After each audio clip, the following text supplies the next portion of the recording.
When this guy contacted me on Facebook, I wasn't sure that he knew my size because I was definitely 20 kgs more than a straight size, as they call it in the industry. My name is Zelma Lewerissa. I just finished my bachelor's degree in anthropology and I'm a model. So we met up and he was like, "Oh, so I thought you could become a plus size model." And I was like, okay, this term is ridiculous, but let's try it out.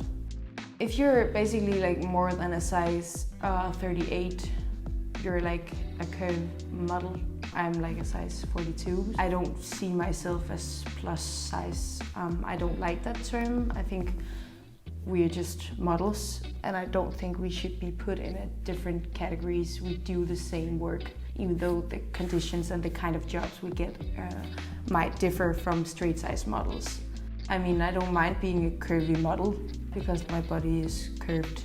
I'm happy to be a body that represents others. I mean, I'm also proud of having been one of the first curvy models in this industry in the Danish context. I've seen how it has changed for sure, and I'm more used to seeing different bodies. Now I feel like I get hired to a lot of different stuff, and I'm very happy about that. I think it's more about looking into how we are placed in this industry, and you're always portrayed as the difference in many settings where you work with other models, so it's clear. Now a lot of people, they know that diversity sells. It's not like the modeling industry, it's not like they want to make an activist statement. I mean, they're on the shoulders of activists who've been fighting these things for decades. In the overall picture, times are changing, but it's a very slow change.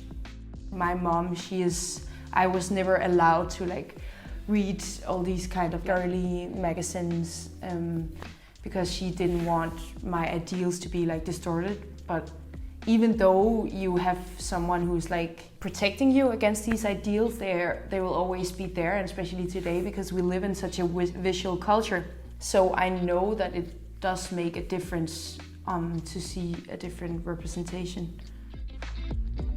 My best advice for future models is that if you're on set and someone is saying something that's uncomfortable or you find problematic, it's not you have to stand up and take this fight, because sometimes it can be awkward because you have to work with this person.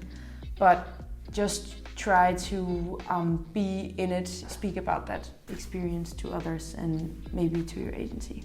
This has been hard for me, but I'm learning it. It's okay to set your boundaries, even though this power structure sometimes is hard to understand.